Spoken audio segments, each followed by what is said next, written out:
Hello everyone, welcome to another episode of our lichess board series. Our next opponent is Demolito level 5, which we're going to challenge in 1510 rated as usual.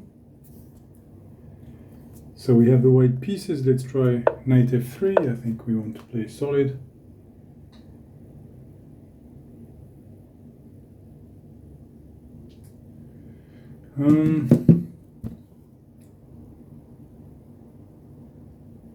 Let's try c4 against this to discourage d5. G6. Sorry, yeah, okay. So he wants g7. I can't stop it.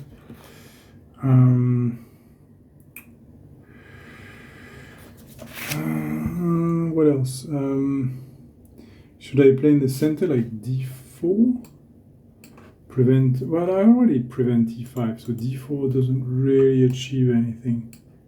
If anything, it invites this, although perhaps knight here preventing d5. Yeah, that makes sense. If d5 takes, no, it doesn't prevent d5.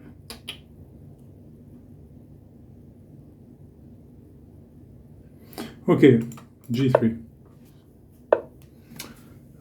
We can't really prevent d5. It would take 2 moves to do that. I think let's just allow it.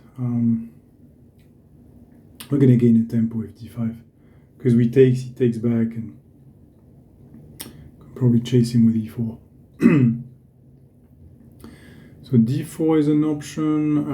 Castling, knight c3. Knight c3, d5, takes, no, let's go with castling. Okay, I think our opponent is still playing book moves at this point, because he's playing immediately.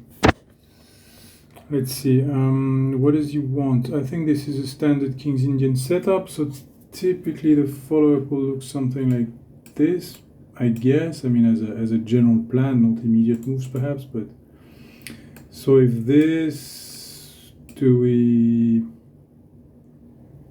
obviously we don't win a pawn here because we're gonna have tactical problems at the end of the line.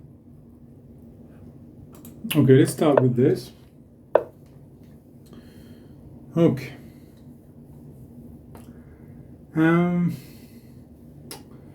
Okay, so is e4 a threat? Yes, it is. So if I do nothing, well, perhaps not nothing, but let's say, I don't know, let's say this, for example, and e4, this. Yeah, I'm hitting it 3 times, he's hitting it twice. Eventually, I'll be able to get it. Okay. So e4 is not really threatened, which means I can get away with d4. And if e4, knight g5. That's probably a more useful move, actually.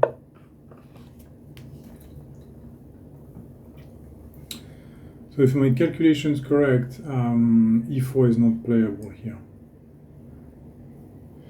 Hope it's correct. Otherwise, what is the point of playing d4? Like, what did I achieve? I'm threatening to win a pawn on e5, but does the knight have a discovery at the end? So takes, knight takes e5. Does the knight f6 have any dangerous?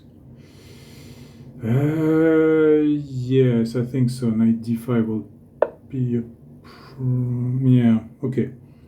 So he defends that. So that's less to calculate, but I still can take. Is that good for me? Takes. If he takes with a pawn, I think I'm happy. I can block his bishop. It blocks mine too, though. Can this be a good thing? Not sure, because I think he wants to do that in the King's Indian with ideas of going this way eventually.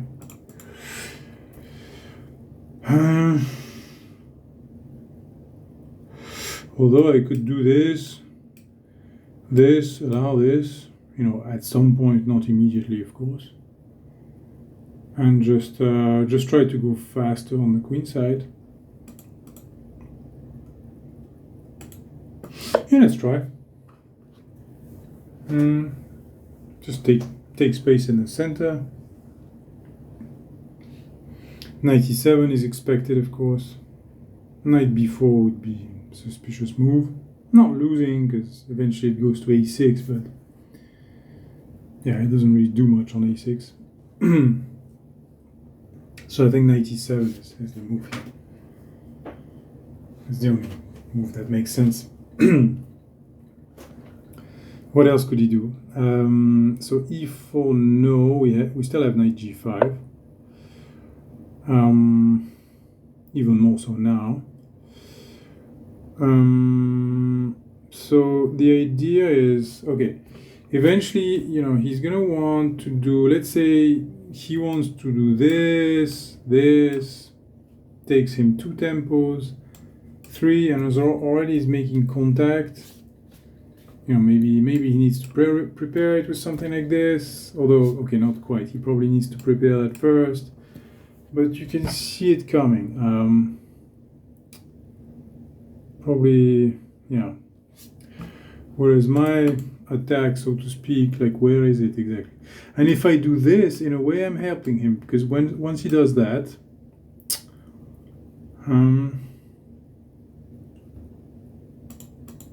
do I prevent his attack or do I help it? That's the part I'm not so clear on. I think I want to start with that. And eventually I want to play for this push. But if I want to organize this push, knight a4, bishop a3 perhaps. Okay, we need to be careful of tactical tricks. Like if this, my knight is loose, there's this suspicious alignment. This, he moves the knight somewhere. No, I don't like that at all. Let's just shut it down. Let's make sure there are no tricks along this diagonal, and let's make sure this bishop doesn't cause problems. This bishop on g7.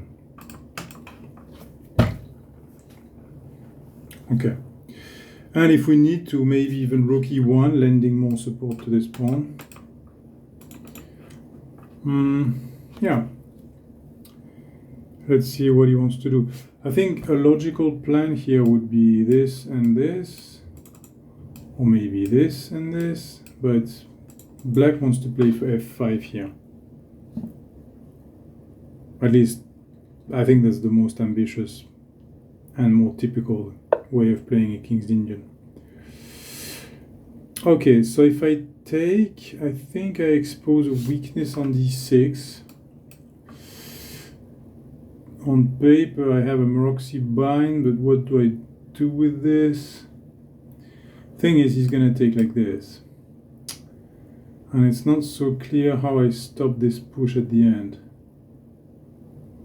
He's got 1, 2, 3, I've got 1, 2, 3, okay. I think that's fine. I think that's okay. So if he takes with a pawn, I'm okay with that. If he takes with a knight, it should be even better for me, because eventually I can start attacking the weakness on d6. So if knight takes, I want to play something like this. I can't play it immediately because of this, but for example this to prepare this. And this is in itself a good move, consolidating, why not? Okay, knight takes. So I think we want to play, how else can we attack? Obviously, if I go here directly, there's knight takes, plus it defends this, so it's terrible. If I prepare, he has time for this. But I think that's okay, I can change plan. At the very least, or maybe even like this, aiming it this way. Does he threaten anything? Takes. I need to be careful of ideas like takes. No, because he can't push my knight away. Okay. Okay, start with that. Always be careful of this diagonal opening up. I think we're okay. Any ideas like bishop g4, we have h3. I think we're fine. Queen takes f3, knight d4, we go back. At the very least, should be okay. Okay, so I think it's not, we're not losing immediately. We're not really winning either. I would say this is probably about equal. The problem we're gonna have is ideas like this, and his problem is this. So I think it's probably about balanced overall. Okay, so he's forcing our hand. We have to defend this c4 weakness now. So b3 weakens the knight, but it can't be attacked. Like, he can't open the diagonal. So I think I'm okay with that. We just have to make sure there are no tricks. Like, takes the very least we could do this. Yeah, I think an alternative is this. He can't take with the knight because that loses a piece. Fork on d5. If he takes with the bishop, are we happy with that? Not so sure. Yeah, I think so.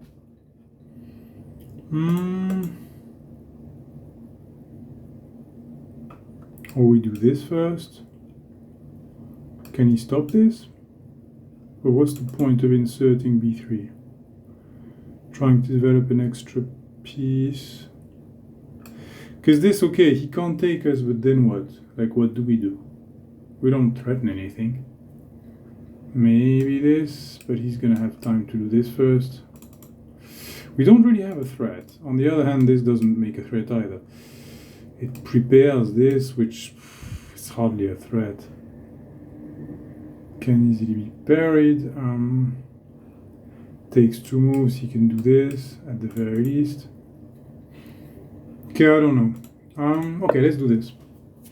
It doesn't threaten anything directly or win anything, but at least my knight's well placed, controlling squares in the enemy camp. That's gotta be annoying.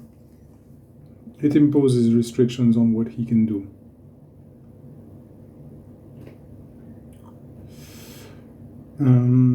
Then my next improving moves can be this and this. Do I want this? I'm not sure because I don't want to create a weakness here. Moving this knight, yeah, okay, and then what? Yeah, perhaps a natural follow-up will be b3 and bishop a3 probably, especially if he plays this because he's obviously threatening.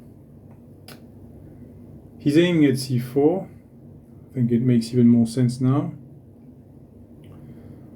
b4 no, b3, okay, b3 is fine. Let's try to play simple, solid moves and get our pieces out because we can't easily attack him. His position is solid. We need a pawn break, but before we can do that, we haven't connected our rooks. I mean, this is still not developed. We have to connect our rooks and eventually go for the pawn break, probably f4, which is weakening in itself, so we need to be in a good position to play it. We'll see. Let's okay, so I think he gives us a pawn here, or am I missing something? No, he doesn't. It's a trick. It's another trick that relies on this diagonal, because you see, at the end of the line, he has this. So, yeah, I win and lose a pawn, win a knight, so I win a knight, lose a rook. That doesn't work. On the other hand, if I insert this, and let's say it's my turn to play again, now I'm threatening, I mean, it's not my turn to play, obviously, but now my threat is this queen takes, and if he tries any tricks, it's going to be checkmate here. But this, he can take, I'm happy with that.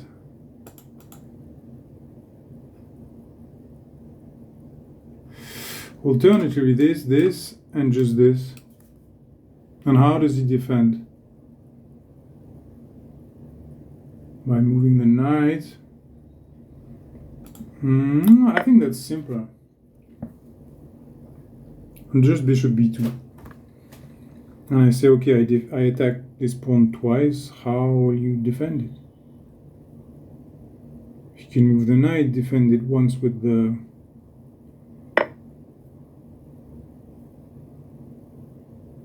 So if I take the knight first, if I take... Sorry. If this, it's not good because he's defending, and when I do this, he has time to do this, and now I'm looking really stupid.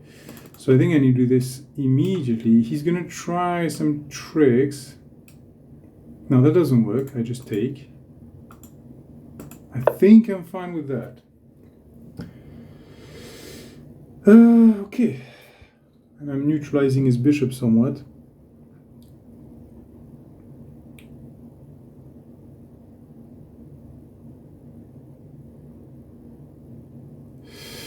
So what does he want? If he takes my knight, okay, so that I just take, no tricks, not that I know. Queen takes, knight takes, I just take first. Okay. I think we just take that.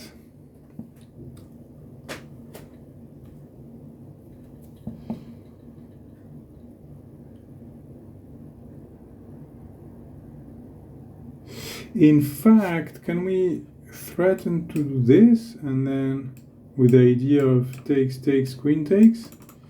Because if this, the knight's pinned on a checkmate threat. Although it can be inversed really quickly like this. Yeah, that is annoying. That is extremely annoying. So I can take here first, take, bishop takes, queen takes, and at the end I have this. Does it work? Okay, the first one is check. So he has to respond. Queen takes is out of the question, so this is forced. Take. He's obviously going to take. He's not just going to, otherwise I just have a piece. So he has, all of this is forced, and at the end I have this one. So any tricks, any bishop check discovery? No. Any rook here? I think my queen can get away, at least here, here, here. No, not here. At the very least I have these two squares. I think I can get away with this.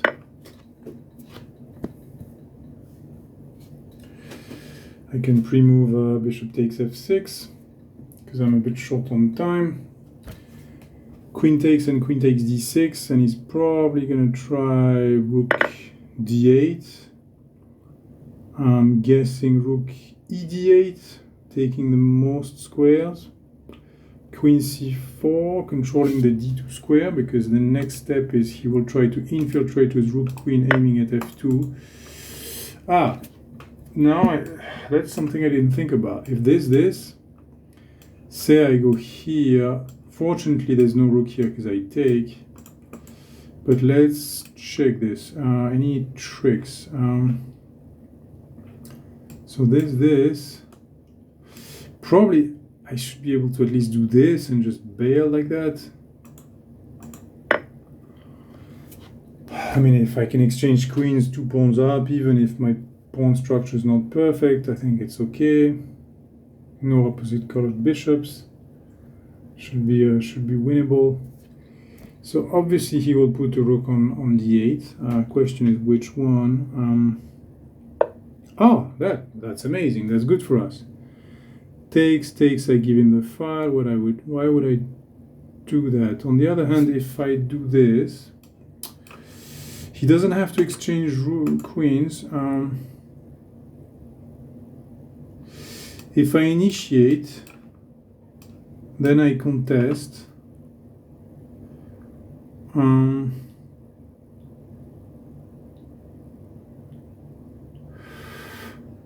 Can I go for something like this and force liquidation? I think that's possible.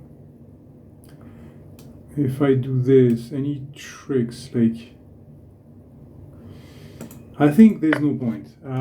Against the computer, it's better to go for the small but riskless advantage rather than trying to take risk for a very small improvement.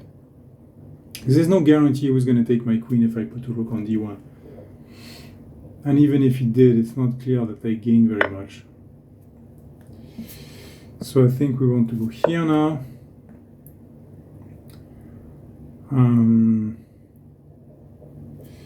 Obviously, if he exchanges, that's great for us. We're winning quite easily this endgame. Well, easily. Still need to be careful, but should be a slow and methodic grind. Should be relatively risk-free. So he will not do that. Most likely he will play an improving move, like perhaps f6, king f7, things like this, h5, king g7, king f8. Okay, all that. Okay, that does improve because this pawn was on the firing line of my bishop, perhaps, in some lines. Now, I want this with the idea of threatening to take twice. Sorry, to take and go back here, and again impose an exchange. So obviously I want him to take me, he's not going to do that, but even if he doesn't, now I take on d8, he has to take and I go back on d1, and he either has to exchange and go into a losing endgame or give me the file. So either way I think I'm happy.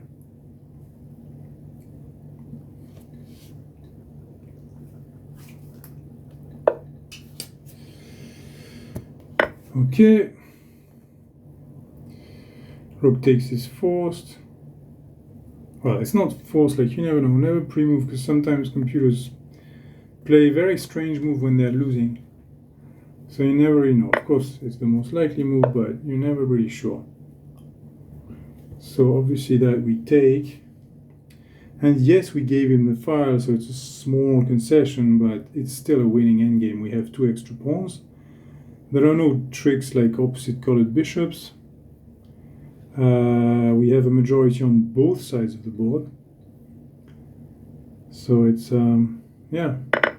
It's going to be a matter of centralizing the king. I think the king has to evolve through the dark squares, like this way, would make the most sense. So I think we have to start with this.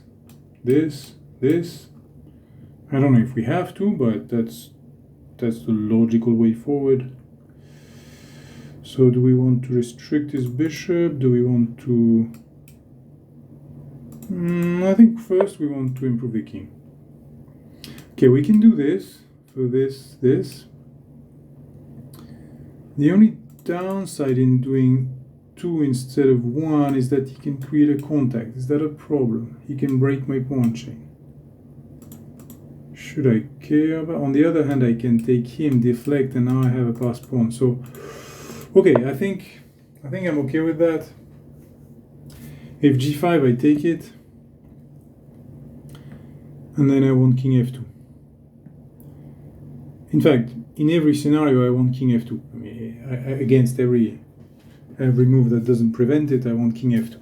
King f2, king e3. That has to be the way to go. Whatever he does that doesn't prevent this is what I want to do.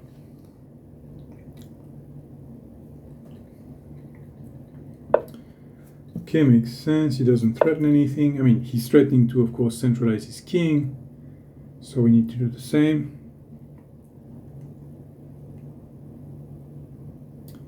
King e3 is unstoppable. If he pushes the f pawn, we push, I believe. And we have a passed pawn. Okay, so king e3, we finally improved our king to the, not quite to the maximum. I think d4 is the maximum. Although king d4, bishop c6, it's not clear how we make actually it is. We push.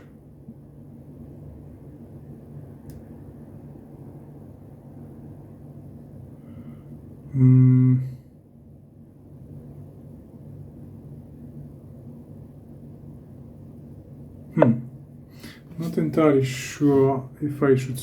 Okay, let's start with the king.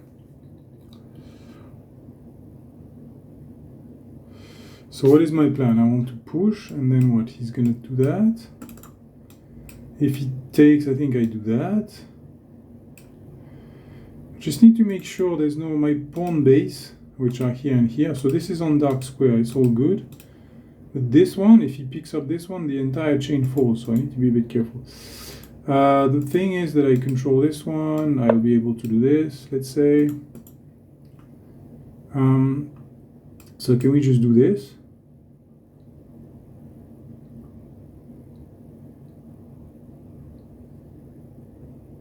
Yeah, why not?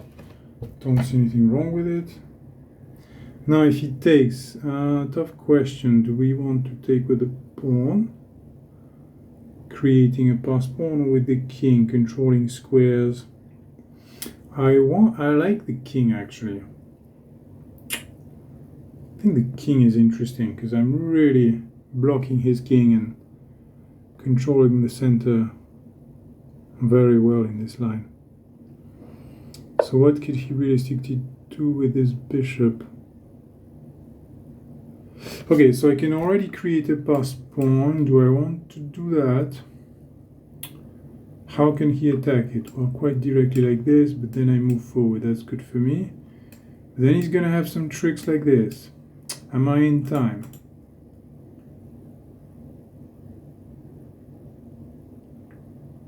Maybe it's safer to just go for this, this, this, with the idea of going here.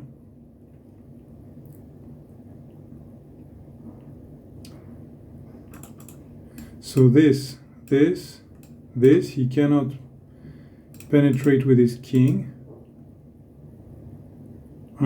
Yeah, I think that's a safe way to make progress. Maybe it's more ambitious to go directly e6, but it's also risky. And there's no reason to take risks in a position like that. It should be easily winning by just slowly improving without creating any grip that he can use to chip at my position. The only weakness I have is here, and he can't reach it, especially once I put my bishop here. And I'm using basically the bishop exchange blackmail. If he exchanges, he loses him, obviously, because pawn endgame is losing, 2 pawns down. So then he has to give me the diagonal.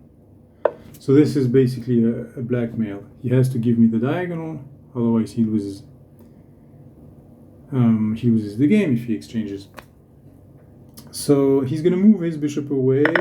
No, he doesn't. Okay, so that's easily winning. But not so easily. Like, we can't just make forward progress. He's not gonna let us, you know, if we try to go there. Okay, so he will block us. The way we make progress is by eventually putting him in zugzwang. Also pushing our pawns, preventing his from moving. Making sure our pawns never get fixed. Yeah. Don't think he has any productive pawn moves. This I just take. And if h5, okay, I think I play g4 here.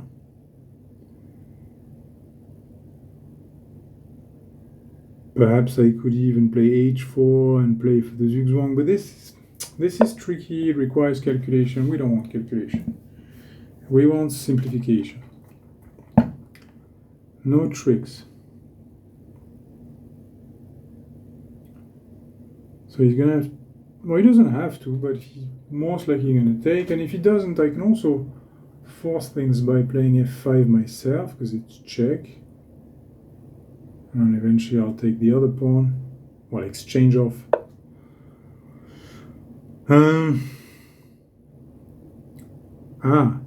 So what does he want? I mean, sure, I can win this way, but eventually put my king and stuff. But before we think about how we win, we have to understand how he gets counterplay and shut it down. The way he gets counterplay is by going this way. I can't block this because I can't play this. What I can do is play this and block this, and that way, even if he gets here, he can never make further progress. So I think this is nice. yes, you can have king c5, but you will never have king b4. Though it's not completely obvious. I mean, there are tricks, like he can still try this with the idea of this. Okay, he doesn't do it, but okay. So improve the king, why not? He's giving us some territory on the chessboard. Brilliant. I think if he goes here, if he does this, we can do that and just shut down everything, create a wall here and here, like everything controlled by pawns. Just put him in zugzwang, force him to move back with the king. This is good for us. So what can he do now? I think it's over. Yeah, but he should never have exchanged. He should have, like, when you go back here, he should have played bishop c8. It's winning, of course, but it's a lot more work keeping the bishops on the board. He's just making it easy for me now. Okay, so I can simply do this. Sure, I could have moved my king to win the pawn, but I don't want to have to deal with, you know, what if he starts going this way and stuff. I don't care. I don't need to win that many pawns. I just need one that queens, you know, it's simple. And also, I can also just sacrifice this pawn and just go and eat all that stuff. And have 3 pawns to promote. I mean, this is a million ways to win this, but that's actually a simple way. So if he tries, say, king e8, I can follow him with king d6, of course. King e6, of course. Okay, he tries tricks. Takes. Okay, I can't be bothered. I don't want to go into some. Yeah, I could have taken and then played a5. And what's the point? I like just throwing the ball back at him and putting him in zugzwang every time. He just has no productive move. Like, look at this. You don't really need to do anything. Just the fact that you force yourself to, so you force the opponent to play. He has to destroy his own position. So if I push, is it stalemate? No, because he's got g7 and also he can push a pawn. He's only got one pawn move. And once I've exhausted his pawn moves, so let's say he plays b5, first of all I can just take it, but I can even just push. Well, I can just do this, and then I make a queen.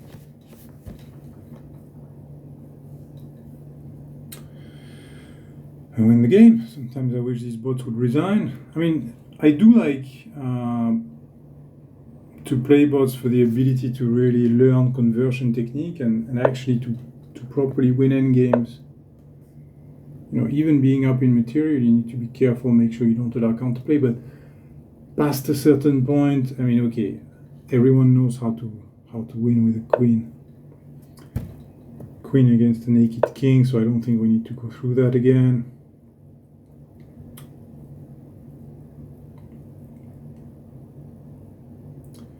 So yeah, this is borderline trolling. I don't think many humans would continue playing this game. Okay, let's just make sure we don't stalemate. That's the only thing. So you can't lose this obviously, but you can stalemate very easily. So just don't stalemate. Actually, that wasn't the most precise. I think Queen G4 is more precise. Okay, it doesn't really matter. Queen G4 is slightly more precise. It's okay, mate is coming very soon. Although he has B5 move to delay, it's not going to go very far.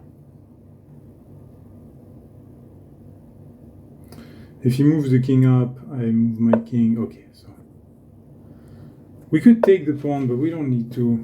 We just want to put him in zugzwang, force king h5, king h6, And then our king goes here, and he's mate no matter what he does. Mate on the next move no matter what. We don't need an extra queen for that. So wherever he moves the king, it's checkmate. Okay.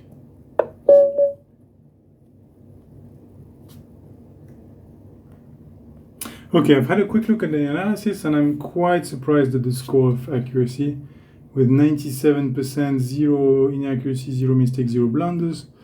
Okay, I think we played well, but I don't think we played that well. It's just that our opponent was a bit, I would say, cooperative, let's say. But what instead we can do, even though there are no inaccuracies to speak of, we can still try to improve the opening. Like knight f3 is good. I'm just looking at the lichess database here. So I'm filtering between 1800 and 2000 elo. So that's my rating category. You can do it with your whatever your rating target is. So this is all normal. C4 is fine. It's actually the best moves in terms of statistical score at this level. 51% win for white, 44 for blacks. The best move, best practical and not necessarily theoretical. And I think the reason is d5. It discourages d5, which is still common at this level. G3, was G3 good? Yes, G3's second most popular move, 50%. Yeah, best score out of the popular move. Notice that B4 scores well. It's a good move, I don't know, but it's something to consider. Let's see if... no, I think D4 is... D4, knight C3. Okay, no, I think G3 is fine. Yeah, G3 plus 0.3, completely validated by the computer as well. He played this. Let's just try to understand if there are ideas in the opening that we could have thought about and ways that we can improve the opening. Bishop G2 is the most common and is the best scoring moves out of the, well, because if you look at those that are below 1%, there's just not enough data points to make meaningful percentages. So I think this one is the best practical move, 51%. Now, what did we play? Castles, most common move, best move as well, best practical move. Knight C3 is the most common and also the best practical move. So all of that we played very well for 6th move. E5, now this is where I was a bit out of the book, let's say. So what are we supposed to do here? So D4 is correct. Wow, I really thought about, okay, D3 I did think about. I don't think I talked about it, but I did think about it in my head. E4 was the other move I wanted to play. E4 doesn't do so well here. D4 is the best move according to the computer, and D3 is also good. And I played D4. First I wanted D4 to just block this E4 pawn.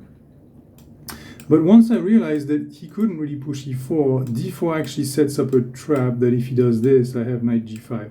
And I think that's probably the reason why at this level D4 is strong, because a lot of people actually play E4.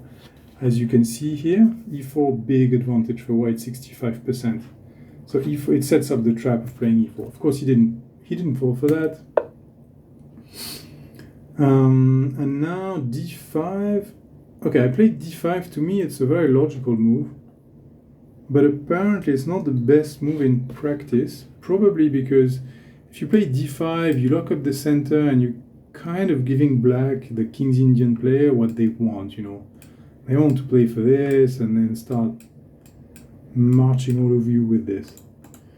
That's kind of the plan of the King's Indian. So in a way, it's not that it's a bad move to play D5. It's probably a very good move. If you ask the computer, I wouldn't be surprised if it's the best. It is the best move. But you're suddenly walking on a tightrope, where if you screw up, you're kind of entering King's Indian territory. And if you don't know what you're doing, your opponent is going to be prepared because they've played that. So it means they know how to play the King's Indian. So D5 is a bit risky on a human level, but it's objectively the best move. E4, H3. Oh, H3 is interesting.